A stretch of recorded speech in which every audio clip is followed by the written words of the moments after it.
लोग 14 सितंबर 2014 का ना सबसे खतरनाक सेट माना गया है इस सेट को। और ईवीएस अच्छा है, मज़ेदार है।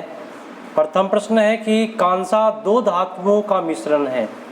या दो धातु बताइए कौन कौन? तांबा और टीन।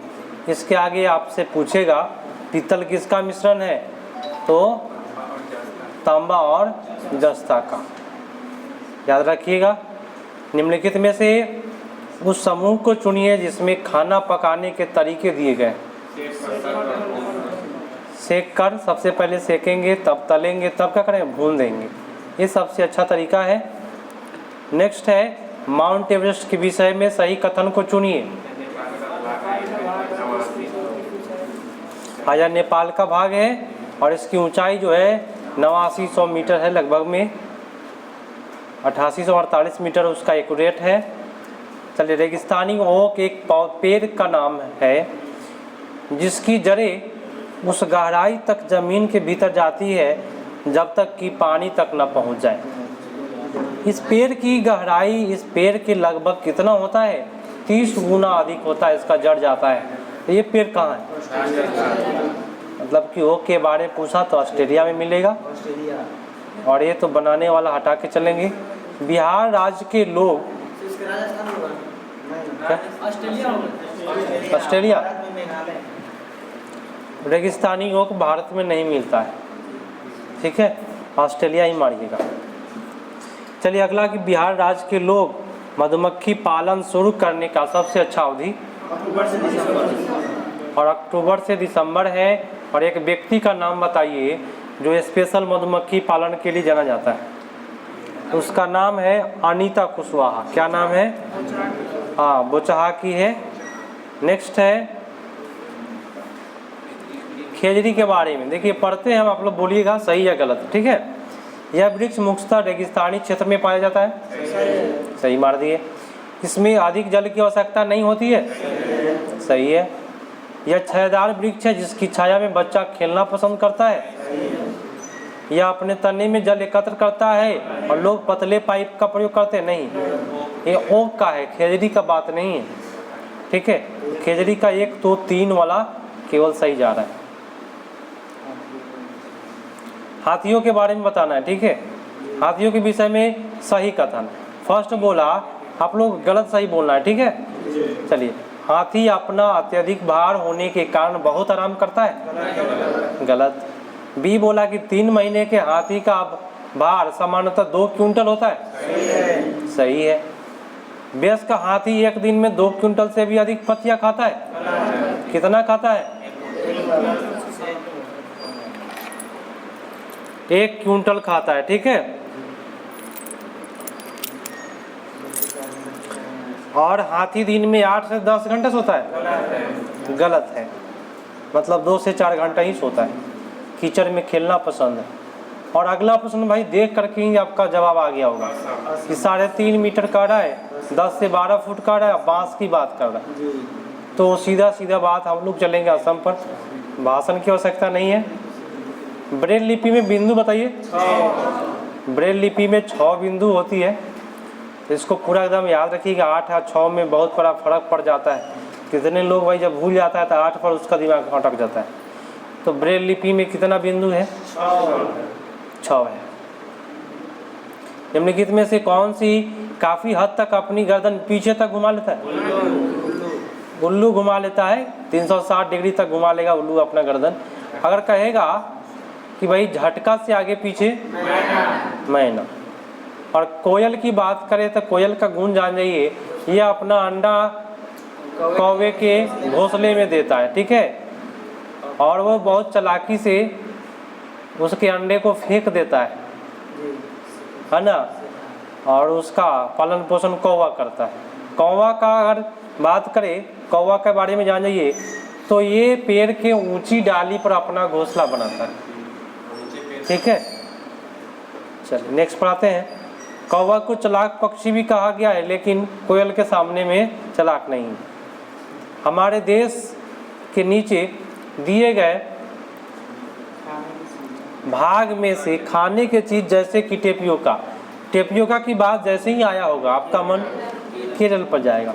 लोग घर के आंगन में अपना टेपियोका उगाते हैं। वहाँ पर टेपियोका को हम कप्पा भी कहते हैं, ठीक है, डबल कोकोनट भी बोलते हैं। कोई डॉक्टर एक मरीज को खाना खाने या कुछ दवाई खिलाता है और साथ में गुड़, आंवला, हरी पत्तेदार सब्जियां खाने के लिए कह रहा है, तो यह मरीज किस रोग से पीड़ित है? सीधी सी बात है, लोहे की कमी हो गया इसको, एनीमिया बीमारी। अगला है कि कुछ पक्षी हमारे तुलना में 4 गुना अधिक देखता है। वो कौन कौन?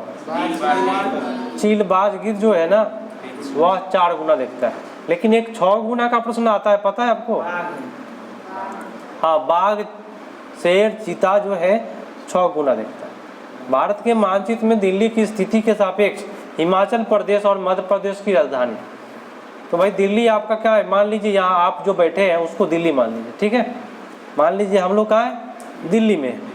अब यहाँ से अगर हिमाचल जाते हैं तो दिल्ली से हिमाचल इधर पड़ता है, उत्तर साइड में। कौन साइड में? उत्तर साइड में। तो सबसे पहले, लेकिन अगर दिल्ली से हिमाचल की बात करें तो हाँ उत्तर में जाएंगे। कहाँ जाएंगे? पहले उत्तर में जाएंगे। उसके बाद कहता है कि शिमला जाओ। कहाँ से? दिल्ली से। तो हिमाचल का शिमला ना कह रहा था ना, चलिए। उसके बाद कह रहा है मध्य प्रदेश जाता, दिल्ली के एकदम ठीक सामने दक्षिण की ओर पड़ता है। उत्तर कौन सा हो जाएगा? उत्तर और दक्षिण। कोई दिक्कत किसी को नहीं ना है? चल, अगला प्रश्न है कि ईवीएस संक्षेपण डैश का प्रयुक्त है? Environmental studies. उत्तर आपका जाएगा 4 पर। निम्नलिखित में से कौन सा प्राथमिक स्तर पर पर्यावरण अध्ययन के शिक्षण का उद्देश्य नहीं है? कौन सा नहीं है? हाँ, ये कार्य अनुशासन वाले आपका नेगेटिव जाएगा, ठीक है। तो नेगेटिव पूछ रहा है तो नेगेटिव मारेंगे। अगला है आंचल अपनी कक्षा 5 में पर्यावरण अध्ययन की कक्षा में अक्सर गहन जांच पड़ताल वाले क्रियाकलाप प्रश्न पूछती है ना। तो उसके द्वारा इस प्रकार के प्रश्न पूछने का उद्देश्य क्या बताएं? चिंतन कौशल। तो सीधा लिखा हुआ है कि गहन जांच पड़ताल। तो गहन जांच पड़ताल में क्या करेगा? सोचेगा, ठीक है। सबसे बेटर हो जाएगा इसमें चिंतन कौशल विकसित करना चाहता है। कोई दिक्कत नहीं है। लाइट बंद कर दीजिए, ठीक रहेगा। लाइट बंद करिए तुम।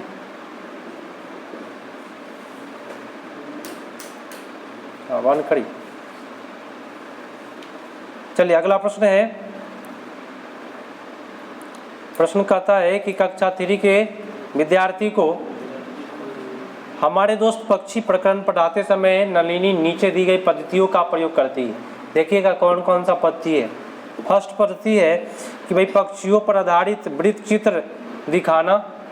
दूसरा पद्धति है विभिन्न पक्षियों के तस्वीर वाले चार्ट दिखाना। और तीसरा है क्या करना? तीसरा हाँ, विभिन्न प्रकार के पक्षियों की तस्वीर चार्ट का प्रयोग करना और संक्षेप में वर्णन करना। दूसरे में है ना।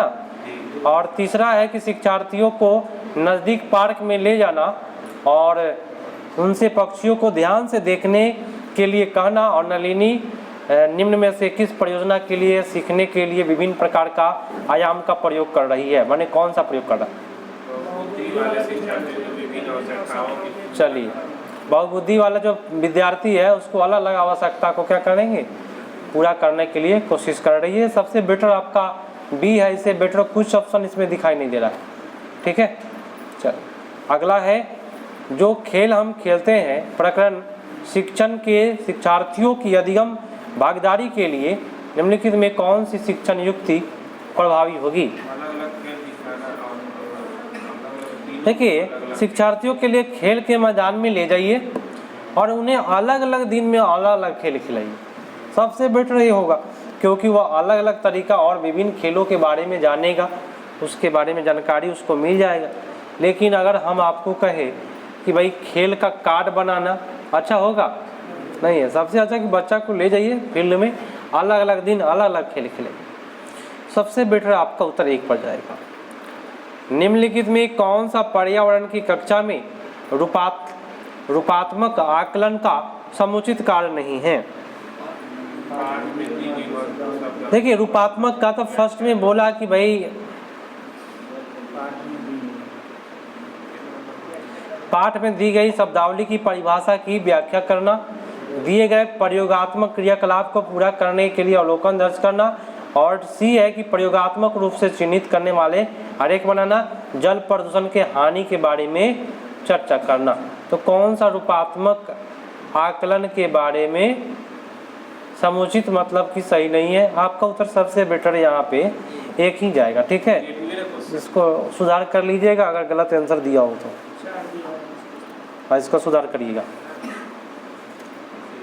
चलिए, जीव जंतुओं पर आधारित पाठ को पढ़ने के बाद शीतल कक्षा 4 के शिक्षार्थियों के लिए चिड़ियाघर के भ्रमण का आयोजन करती है। मतलब कि आप पहले क्या पढ़ाए, पाठ पढ़ाने के बाद कहाँ ले जा रहे हैं आप?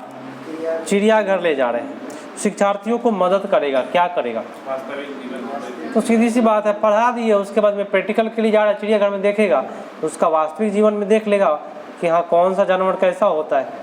सबसे बेटर आपका सी पर जाएगा। शालिनी कक्षा 5 के शिक्षार्थियों को पोषण पर आधारित प्रकरण से परिचित कराना चाहती है, उन्हें क्या करना चाहिए? हाँ, सबसे बेटर क्या करेंगे? विद्यार्थी या बच्चा जो भी टिफिन बॉक्स लेकर के आता है उसको खुलवाइए, और खुलवाने के बाद उसका अवलोकन करना है। अगर साग है तो बताएंगे कि साग में क्या होता है, आयरन की मात्रा भरपूर होती है, ठीक है। तो सबसे बेटर आपका उत्तर कौन सा जाएगा? 4 पर। लाइट जलवाइए, नहीं तो नहीं होगा। चलिए अगला प्रश्न है, कितने पर है? 84। चलिए 84 पर आते हैं। 84 कहता है कि रश्मि को यह सिखाया जाता है कि वह प्रश्न पत्र बनाते समय निम्न चरण का अनुपालन करे। फर्स्ट बात बोला प्रश्न लिखना, दूसरा बात बोला रूपरेखा डिजाइन तैयार करना, प्रश्न पत्र संपादन, ब्लूप्रिंट। सबसे पहले क्या करिएगा? सबसे पहले तो कोई भी चीज़ का डिजाइन बनता है कि हमको ऐसे बनाना है, ठीक है। जब डिजाइन तैयार हो जाएगा तब उसका ब्लूप्रिंट बनता है ना, रफ पेज। तो जब रफ पेज बन जाएगा उसके बाद में क्या होगा, तब प्रश्न लिखाएगा, और लिखाने के बाद भी उसका क्या होगा, संपादन होगा, ठीक है। तो याद रखिए, फिर से बोलिए, 1 में क्या, हाँ, 2 में क्या, 3 में क्या, और 4 में लास्ट में संपादन करना है। चलिए नेक्स्ट है,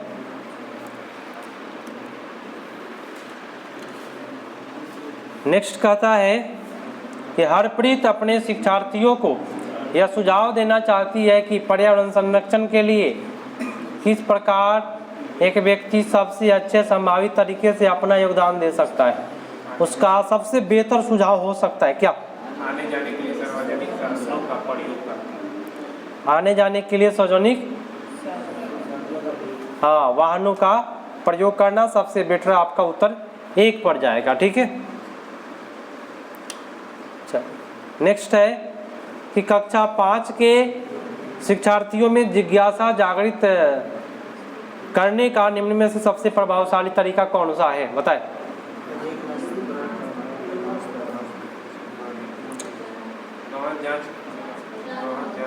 गहन जांच परख और कल्पना परक प्रश्न पूछना जिज्ञासा जागृत करने के लिए सबसे बेटर होता है कि बच्चा से कल्पना, सोचने वाला प्रश्न पूछिए। कौन सा प्रश्न?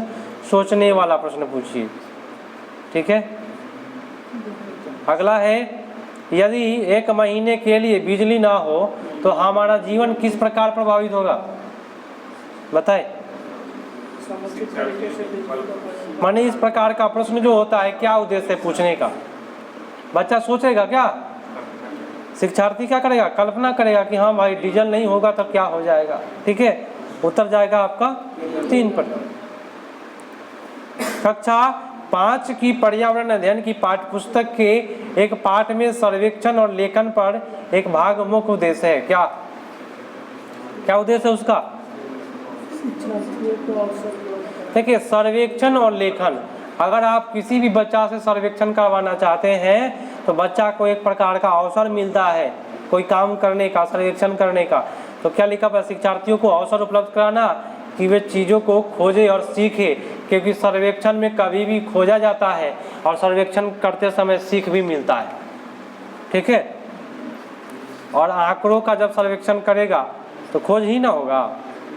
अगला कि वृक्ष संरक्षण की अवधारणा के विषय में शिक्षार्थियों को संवेदनशील बनाने के लिए गुंजन निम्नलिखित क्रियाकलाप का आयोजन करती है। कौन सा? प्रत्येक विद्यार्थी को इस बात के लिए प्रोत्साहित करना चाहिए कि एक चीज को अपनाएं और अपनी देखें। सबसे बेटर है यहाँ पे प्रत्येक नवासी का 1 नंबर, प्रत्येक शिक्षार्थी को इस बात के लिए प्रोत्साहित करना कि वे वृक्ष को अपनाएं और देखभाल करें। बात सही है। 2 बोला कि वन संरक्षण पर वाद विवाद प्रतियोगिता, ये बात गलत है। अच्छा कोई बात नहीं। वृक्षों पर आधारित पोस्टर निर्माण प्रतियोगिता, ये भी प्रतियोगिता गलत। और लकड़ियों के भंडार दिखाना भी गलत होता है। तो सबसे बेटर कौन सा होगा? लेकिन का क्या कर रहा है, सुनिएगा कि वृक्ष संरक्षण की अवधारणा के विषय में शिक्षार्थियों को संवेदनशील बनाना है ना, तो ये आपका उत्तर 1 भी है और उत्तर आपका डी भी है। शिक्षार्थियों को कटी लकड़ियों का भंडार दिखाना वांछित उद्देश्य को प्राप्त करने के ऊपर दी गई में से कौन सा कम प्रभावी हो? क्वेश्चन यहाँ है। देखिए क्वेश्चन कितना अधूरा लिखा है। क्वेश्चन इस क्वेश्चन से नहीं हुआ। इस क्वेश्चन से अगर देखा जाए, जो 89 नंबर जो क्वेश्चन दिया है, इस क्वेश्चन के हिसाब से ऑप्शन नंबर ए होगा। ठीक है, लेकिन इस क्वेश्चन को अधूरा कर दिया है। नीचे बोला है कि कौन सा सबसे कम प्रभावी होगा। सबसे कम तो ये लकड़ी का भंडार दिखाना। हाँ, यहाँ पे देखिए क्वेश्चन नीचे भी दिया हुआ है, तो एग्जाम में थोड़ा सा वहाँ पे फोकस डालिएगा और नीचे ध्यान भी दीजिएगा कि नीचे कुछ तो लिखा नहीं ना, फंसाने के लिए दे देगा। अगला कि कक्षा 5 के शिक्षार्थियों को यदि यह समाप्त हो जाए कि पाठ पढ़ने के बाद शीला प्रकरण के विषय में शिक्षार्थियों के समझ स्तर के विषय में जानने के लिए एक परीक्षण का प्रशासित करती है, और यह जानकर आश्चर्य होता है कि बड़ी संख्या में शिक्षार्थी संबंधित अवधारणाओं को नहीं समझ पाया है। मैंने लास्ट में आप परीक्षण किए, आपको पता चला कि बहुत संख्या में बच्चा नहीं जान पाया है। इसका क्या कारण हो सकता है?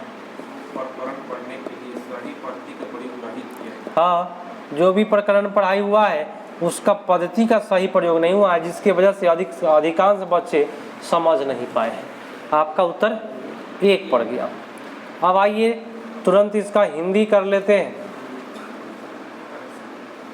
106 नंबर से आइए। पेडागोजी केवल किया जाएगा, गद्यांश पदांश आपको मैं बोला कि खुद से करना होगा। प्राथमिक स्तर पर भाषा सीखने का सर्वश्रेष्ठ विधि कौन सी है? फटाफट बोलते चलिए, मारते चलते। हाँ, बच्चों को भाषा प्रयोग करने के लिए विविध अवसर उपलब्ध कराना। बहुत अच्छा। नेक्स्ट बोलिएगा फटाफट। बच्चा प्रारंभ से ही क्या होता है? बहुभाषी होता है। बहुत अच्छा। नेक्स्ट बताइए, प्राथमिक स्तर पर शिक्षा का माध्यम कैसा होना चाहिए? बच्चे की मातृभाषा में होना चाहिए। ठीक है। भाषा सीखने के संदर्भ में निम्नलिखित में कौन सा कथन सही है? बच्चे स्कूल आने से पूर्व। हाँ, बच्चा स्कूल आने के पहले भाषा के पूंजी से लैस होता है, अपनी भाषा में कुछ कुछ खूब बोलता है। प्राथमिक स्तर पर पाठ्य पुस्तक के निर्माण करते समय आप किस बिंदु पर विशेष ध्यान देंगे? बताएं। हाँ, हिंदी भाषा के वैविध्यपूर्ण शामिल हो। प्रसिद्ध लेखक गलत होता है, उपदेश वाला गलत होता है, और अधिक से अधिक कहानी को शामिल करना भी आपका गलत हो जाएगा। अगला बोलिएगा कि पाठ के अंत में अभ्यास गतिविधि देने का उद्देश्य क्या है? हाँ, बाद में जब अभ्यास दे रहे हैं तो एक प्रकार का उसको अवसर मिल रहा है। नेक्स्ट बोलिए, प्राथमिक स्तर पर भाषा शिक्षक से सर्वाधिक अपेक्षित है। क्या अपेक्षित है? हाँ, कक्षा और कक्षा के बाहर बच्चों को भाषा प्रयोग के लिए प्रोत्साहित करेंगे। अगला बोलिए कि चमस्की के अनुसार कौन सा कथन सही है? हाँ, बच्चे में भाषा सीखने की जन्मजात क्षमता होती है। भाषा में आकलन की प्रक्रिया क्या है? फटाफट। सीखने सिखाने के दौरान चलता है आकलन। कोई भी टीचर है, अगर आपको आकलन करना है तो सीख रहा है ना, तो यही आकलन करिए। भाषा अर्जित करने की प्रक्रिया का महत्व सर्वाधिक है। क्या? सबसे ज़्यादा है समाज। ठीक है। पढ़ना सीखने की प्रक्रिया में किसकी भूमिका सर्वाधिक महत्वपूर्ण है? हाँ, बाल साहित्य का सार्थक प्रयोग। एक समावेशी कक्षा में भाषा शिक्षक को किस बिंदु पर सबसे अधिक ध्यान देना चाहिए?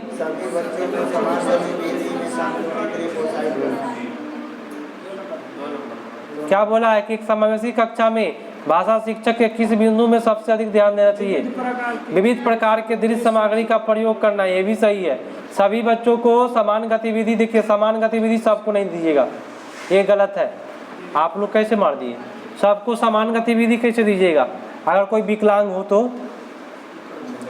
इसीलिए आप विभिन्न प्रकार की दृश्य सरल सामग्री का उपयोग करवाना। भाषा अर्जित करने में वाइगोस्की किस पर सबसे अधिक बल देता है? तो वाइगोस्की से आपका कीवर्ड है समाज वाला। ठीक है। नेक्स्ट है कि प्राथमिक स्तर पर भाषा शिक्षण का उद्देश्य है कि बच्चे के मस्तिष्क में भाषा का प्रभावी प्रयोग कर सकें। हाँ, अच्छा अंक गलत होता है ना, जल्द सीख जाए गलत होता है। बच्चे विभिन्न स्थितियों में भाषा का प्रभावी से प्रयोग करना। ठीक है। आगे बोलिए। और आज का अंतिम है, भाषा बच्चे की भाषा आकलन करने के लिए सबसे उचित तरीका क्या है? बच्चों के भाषा प्रयोग का अवलोकन करना। हाँ, सबसे उचित तरीका है कि उसका अवलोकन करिए। आकलन करना है किसी का तो अवलोकन करना पड़ेगा। ठीक है। तो ये आपका समाप्त हुआ।